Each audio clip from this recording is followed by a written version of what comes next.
Kia ora, Sam. Thanks for that introduction. It's certainly a pleasure to be here. It's one of my rare excursions into an Anglican place. I had visions of turning into a pillar of salt this morning. But anyway, got through it. As you can see, I want to talk about the Doctrine of Discovery and its potential application to the colonisation of New Zealand. And it's an interesting topic because if you go back 20 or 30 years, certainly 30 years, you'll barely see any mention of it in relation to what happened in this country. And now, of course, it's got into the historical bloodstream and it started to circulate. And I wrote a journal article about this that was published earlier on this year, but I've also paid attention to what people are saying about it. So I've been to talks, I've read handouts from various courses which mention it. I've interviewed a couple of people who work for a government department who are responsible for promulgating this in schools, and I've talked to many, many history teachers around the country. And it strikes me that there's a fair deal of ideology that's sort of connected with the history of the period. So what I'd like to do is, as much as possible, strip away some of that ideology and just look at what happened and the extent to which the doctrine may or may not have applied to New Zealand history. And we start with this papal bull, and I can see we're going to have some problems with this. Doctrine of Discovery, this is, by the way, Pope Alexander the Sixth. And you can read about him, very, very nasty person. He issued, or rather the Vatican issued in his name, a papal bull in 1493. And this is like a statement from the Vatican, almost like a policy statement or an edict, a pronouncement. And this particular bull dealt with the issue of colonisation. And they dealt with all sorts of other important issues, limbo and purgatory and indulgences and so on. But this one was more temporal in focus, and it had to do with Spain and Spain's involvement in what was known then as the New World.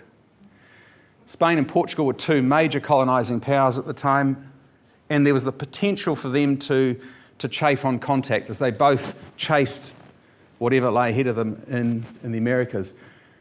How do you deal with this? How do you stop two potential powers, colonising powers, from entering into conflict with each other as they chased that same territory? The Vatican came up with this papal bull that decided that we will give certain monopoly rights to Spain. We will determine where Spain can and can't go in the New World. So that there are specific areas that the Spanish were told by the Vatican, these are the exclusive areas that you have access to.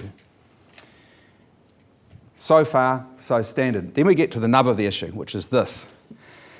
The Vatican's view was that any territories that were not inhabited by Christians, and they mean Catholics in this context, were open to claims of discovery and implicitly some form of sovereignty by whichever Catholic power basically got there first. So here's the Catholic Church saying, if you come across a territory essentially outside Europe that isn't Catholic, you have the right to claim that territory and subjugate the people who live there. And this is the basis of this idea of the Doctrine of Discovery. There are other papal bulls which deal with this in various ways, but this is the one that seems to be drawn on the most. It's a bit more ambiguously worded. If you read the actual bull itself, there are passages, and maybe a lawyer was involved, but there are passages where they say something and the next sentence says, but we might not do this, or we could do this, but this could be an option, and so on. But certainly in this area, it seems to be fairly clear that it gives this right to, as I say, claim territory and subjugate people. Well, what's the immediate history of it? And this is quite important because I think people settle on the papal bull and then they perhaps forget what happened shortly afterwards. The first point is that it didn't really influence what Catholic states were doing. And there's a lot of literature to support this. In fact, almost all the literature confirmed. I've given a couple of citations there, but there's many, many more. These papal bulls weren't particularly influential. They weren't like the Ten Commandments, they weren't carved in granite, they were just statements made by the Vatican, and largely they were ignored. And in this case, they're certainly ignored because the following year, the two principal subjects of the bull, Spain and Portugal, struck a treaty together to sort out their relations because the bull was ineffective in that. And this treaty is quite important. This is where Spain and Portugal say, well, look, the Vatican said this, that's wonderful for the Vatican, but we really need to sort things out properly. And they conclude a treaty to work out who goes where. They still have the same policy of taking territory and subjugating people, but the Vatican no longer has a role in that. Some people argue that these papal bulls, though, are influential nonetheless, and we should pay heed to them. After all, they come from the Vatican at a time where the Vatican was very important to parts of Europe. Maybe we should. Here's another one. Papal bull from 1537, which explicitly forbade Catholic nations engaging in wars of conquest in potential colonies. Do we take this one as seriously as the 1493 bull? I'm not sure. A lot of it depends on what's really happening on the ground. And the Catholic Church seemed very good at issuing these, but less effective when it came to implementing them. So what about some of the later influence? Well, this is quite important too, because we need some context about what happened afterwards, and particularly what happened in terms of British colonisation. And the first point is that by the time Britain got involved in New Zealand, 1768, when plans were formulated for that, Britain had long since cut any ties with the Vatican. Of course, Henry VIII famously severed the relationship, and Elizabeth I advanced that separation, and arguably Cromwell finished the job properly. But there's certainly no uninterrupted pedigree. That would be false to claim that the Catholic Church somehow influenced British policy in the 18th century. That's an absurd proposition. Not only is it absurd because of this uninterrupted pedigree that doesn't exist, but also because Britain didn't just sever ties with the Catholic Church, it repudiated Catholicism, to the extent that even into the 19th century there were severe restrictions on Catholics entering the civil service in Britain. And I think even into the late 20th century there were restrictions on the British royal family marrying into Catholics. So the idea that a papal bull somehow influenced British colonial policy in the 18th, 19th centuries, that's a stretch. I think you'd have trouble arguing that. The argument then goes to another aspect, which is, well, no, we're not saying the religious influence there, but the doctrinal influence remained nonetheless. That the idea remained, even if the religious connotations had long since been cut. And I think the doctrinal one's even more problematic, because if you look at the nature of British colonial expansion from, say, the later 18th century and certainly into the 19th century, what you get is a complete absence of a doctrine. And there's that quote there, from John Seeley, the empire was acquired in a fit of absence of mind. And if you follow the details of how policy was produced, you see that time and time again. And I know Ned referred to the select committees in 1837, 1838. And you can see that there's far from any coherence about what should be done. Policies being made up on the hoof. You can see that definitely in the way that New Zealand was colonised. There was no doctrine to take over the country or anything like that. And a good example is Busby's involvement here. So Busby arrived here in 1833 and in his capacity as a British resident. So New Zealand was a British residency. The decision had been made in 1832 by the British government. It seems to be part of a doctrine of encroaching into New Zealand. Except that the idea for residency had been around for many years, been bouncing around New South Wales and to a lesser extent in London. How did it come into policy? It didn't come because the centre determined we are going to do this. It came because one unemployed civil servant in 1831, happened to be James Busby, sailed from Sydney to London with a proposal to make himself resident. And by the way, if that didn't work, he had two backup proposals that he drafted on the ship to have different jobs in different parts of the world that suited what he thought were his skills. This isn't part of a doctrine of claiming sovereignty, subjugating people, claiming territory, nothing like it. And any I think, serious analysis of how policy was developed, you can see that. You can see it in the difference between Australia and New Zealand. Australia was treated, the Indigenous population treated really that they were almost subhuman. That's how the British treated them, and they acted accordingly. In New Zealand it was different. In other parts of the empire, the presence of the British was negligible. In Malaya, for example, they had a resident system there for a while in parts of Malaya. Very little involvement whatsoever. So there's no coherent doctrine of expansion. There's no religious basis for it. There's no doctrinal basis. And the last point in relation to this, of course, has to do with motives. It's all we've got left of the Doctrine of Discovery. What are the motives of the British Empire? Well, the Doctrine of Discovery is pretty clear when it comes to motives. They're religious and territorial. That's the essence of it. We're going to spread Catholicism, we're going to take your territory and potentially subjugate you or kill you or both. The British Empire was focused on trade rather than territory, which was partly why it was so successful. It was concerned with expanding its trade, in some cases exploiting territories to get advantage, protecting its trade routes, which is why its navy grew to be so enormous.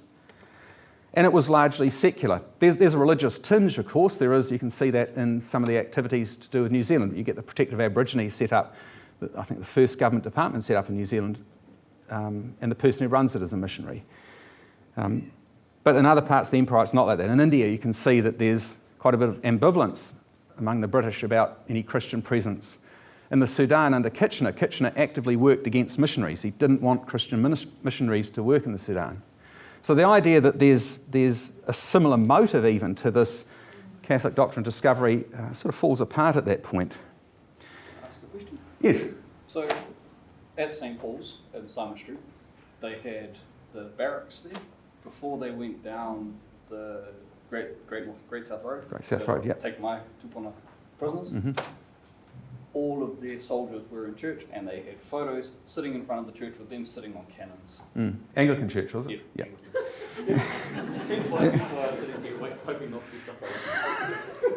I'm first in that queue. I think that's an important point, that we can perhaps separate what happened after 1840, and I think certainly after Fitzroy is effectively fired, that was largely the responsibility of the New Zealand company. They got him fired. And you get a much nastier person turn up. Fitzroy really did his best, I think, to uphold the principles.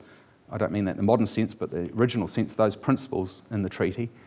But Grey comes along and does a lot of destruction afterwards. And then, of course, what you're talking about in the 60s, you can see that. And I think I mentioned to someone before that Busby referred to Grey as Satan, which gives you an idea of his views. The case has been made for the Doctrine of Discovery applying to New Zealand, and in a lot of cases it's been legal scholars who have done this. And this is no criticism of the legal profession, but necessarily a lot of their work is adversarial. That they will make a case and they will harness the evidence that supports it and then not discard but diminish or question the evidence that doesn't support the case. Some historians, most historians I think, have a more inquisitorial approach in which we try to take into account all the evidence without any premeditated outcomes. And we have to do this with the Doctrine of Discovery. We have to accept that there are two individuals in particular who are held up time and again by proponents of this doctrine as being the architects of it, or if not the architects, in some way the practitioners of it. This is James Cook and William Hobson. And Cook offers us a very interesting example. Because in 1768, a short while before he was due to leave for the South Pacific, and as far as the public knew, he was going to the South Pacific to observe the transit of Venus. That was the purpose of his mission. But he was given secret instructions by the Admiralty. I've seen the original ones, they're handwritten. And the importance of the fact that these are secret instructions is that you get what was really going on. You get inside the mind of the British government, the Admiralty and officials, as they're formulating some sort of view about New Zealand. They knew of New Zealand's existence from about 1646 when information from Tasman's maps and the expedition was leaked to them. And here they are in 1768 with a secret plan for New Zealand. And it's important that it's secret because, as I say, it's not for public consumption. There's no apology here or justification. This is the essence of what we really want out of New Zealand. Cook can only open these instructions when he's in the South Pacific. Here's what they say. You are also, with the consent of the natives, this is to do with New Zealand, take possession of convenient situations in the country in the name of the King of Great Britain. Convenient situations are actually very small locations, and we can see this in other parts of the empire where there's 1 or 2 square kilometres where a government office or a trading post is established. We're not talking about huge amounts of territory, we're talking about very, very small areas. But the key thing is this, you can only do this with the consent of the natives. So this isn't about we're just going to subjugate the Indigenous population and take their territory. This is, we will take a small amount if the Indigenous population allows for this. It's crucially important. They go on. Or if you find the country uninhabited, it's just a vacant piece of land with no one living there, take possession for His Majesty by setting up proper marks and inscriptions as first discoverers and possessors. So by implication, this means if the country is already occupied, if it's already inhabited, the people who inhabit it are the first discoverers and possessors of it. So this is recognising that indigenous claim to the country. This is in 1768. You can't get further away from the Doctrine of Discovery than this. Now, the counter-argument to that, and I've heard this, is that, well, Cook went about claiming he discovered New Zealand, so that's somehow proof. But we have to put that into some sort of context. He uses the term discover in a particular way. Discovered land bearing south by west, we discovered rocks, that sort of thing. It's in the sense of coming across something for the first time. So if you discover a wonderful restaurant in Hamilton, that doesn't mean you're the first person ever to go there, or that it's vacant, or that no one else owns it. But it's the first time you came across it. So I think that's the context that it's used. But was there some other plan? Was there some secret plan to colonise the country? Well, there's a little glimpse of this. The day that Cook departed New Zealand, the end of March 1770, he'd produced an incredible map of the country. And he wrote this in his journal. Now, these journals, by the way, were meant to be confidential. In fact, when he arrived back in Britain, he left the ship and the crew and went immediately to London to deposit these journals and the maps with the Admiralty. They were top secret. Here's what he wrote. Should it ever become an object of settling this country, the best place for fixing a colony would be either the River Thames or the Bay of Islands. If at some point in the future it becomes an object, if it becomes an intention of someone to settle this country, there is no intention. So we can very safely rule out Cook as being party of some doctrine of discovery. He doesn't fit into that mould. But then we come to a problem. William Hobson, because here we get the smoking gun. We get a document which talks about claiming New Zealand on the basis of discovery. And we have to confront that. There's a bit of context to it. Hobson had been to New Zealand in 1837. He had sailed to various parts of the country at the request of the New South Wales government to work out what should be done with New Zealand. And he proposed a system of treaties. He said there'll be certain places, we'll call them factories, that's what he said, trading posts, timber processing places, whatever. There'll be certain places, mainly along the coast, where we will set up these factories, these businesses, and we will assert British sovereignty in the territory of those factories. And it's a messy system, and there'll be many, many treaties, and eventually the plan was abandoned in favour of one single treaty to apply to all Europeans living in the country. Hobson returned back to England, and in 1839 he was given instructions for the treaty. And he queried them. And if you know anything about his personality, and I wrote a biography of him about 25 years ago, he's the sort of person who, he wasn't particularly well educated. I think he left school at the age of 10 or so, joined the Navy. But he had this sort of feeling of inferiority, and how he addressed that would be to show his knowledge. So he'd go, oh, but what about this? What about this? And he'd show some specific knowledge that elevated how he saw himself anyway, among others. And he does this with these instructions. He says, well, what about the South Island? Because the South Island of New Zealand is just about empty. And then he goes further down this mistaken route. He says that the indigenous population living there are a different sort from the North Island, and they really would be incapable of signing a treaty. They don't have the capacity to sign a treaty. They simply can't. What do we do about this? Well, he gets a reply. If the country really is, as you suppose, this is the South Island, uninhabited except by a very small number of persons in a savage state, incapable from their ignorance of entering intelligently into any treaties with the Crown, this is what Hobson had claimed to the British government, the only chance of an effective protection will probably be found in the assertion on the ground of discovery of Her Majesty's sovereign rights over the island. But, and here we go, covering ourselves, in my inevitable ignorance of the real state of the case, I must refer the decision in the first instance to your own discretion. So if anything goes wrong, it will be your fault, William. Okay, so there it is in black and white. Apparently, the doctrine of discovery in practice, but there's a problem with this. There's a couple of problems with it.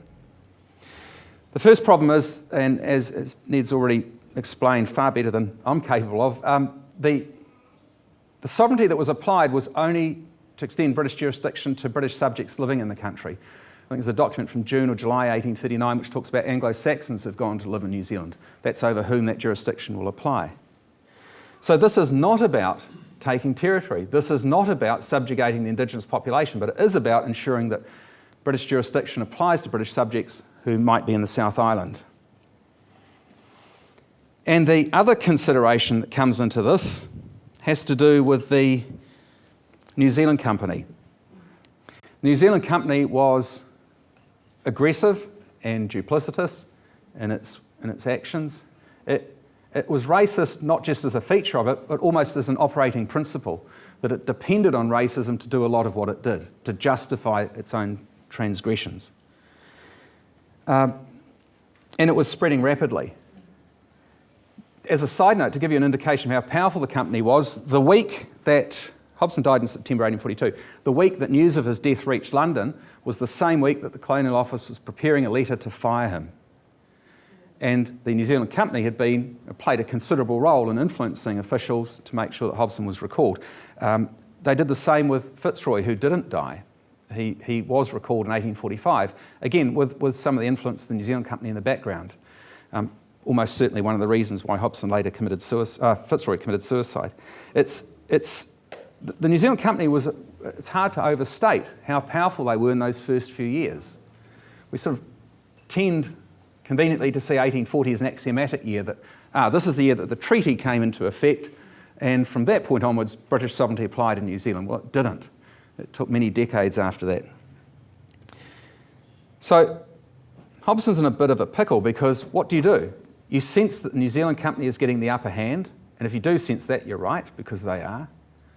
You have to get this treaty concluded to cover the entire territory of the country to make sure British jurisdiction extends to everyone. And you're not sure how the process is going, and the months start ticking by. February got off pretty well in March. In March, Hobson was quite sick. April, you just don't know. You're not getting feedback from some of the far reaches of the country back to Waitangi to say, this is how many signatures we've got. No one's sending emails or anything like that. This is a very different setup. And the pressure's on you. What do? And at some point, I think Hobson just snapped, his patience snapped, and he decided, I'm going to proclaim sovereignty over New Zealand to make sure that our jurisdiction covers everyone, to make sure I've actually completed what I set out to do. Over the North Island, of course, you can proclaim it on the basis of the cession of sovereignty through the treaty. On the South Island, Hobson doesn't yet know how many chiefs have signed the treaty. So he claims it on the basis of discovery, and there's the proclamation is there. I assert on the grounds of discovery the sovereign rights of Her Majesty over the Southern Islands of New Zealand.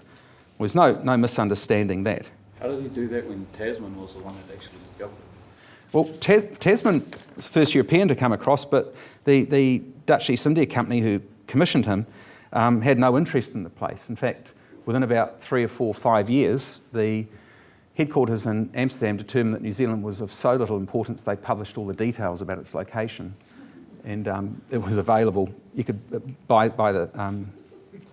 It's hard to claim it on the activity of discovery when you've been told where it is. Yes, well, the different notions of discovery, I think, apply too. But the key point here, of course, about this proclamation, firstly, is that it didn't fit the mould of the Doctrine of Discovery, which was take land, didn't involve that.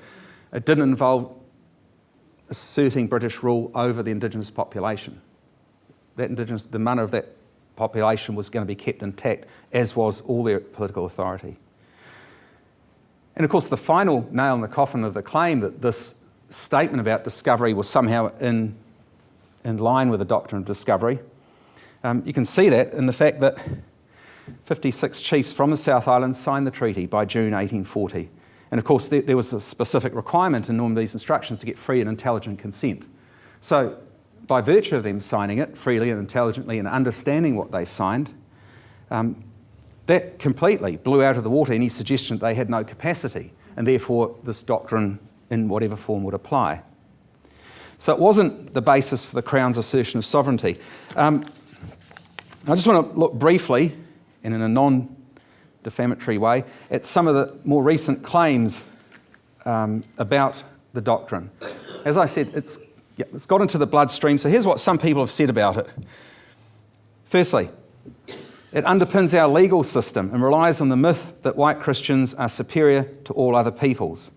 It gives them permission to dispossess, enslave and exterminate other races, cultures and religions.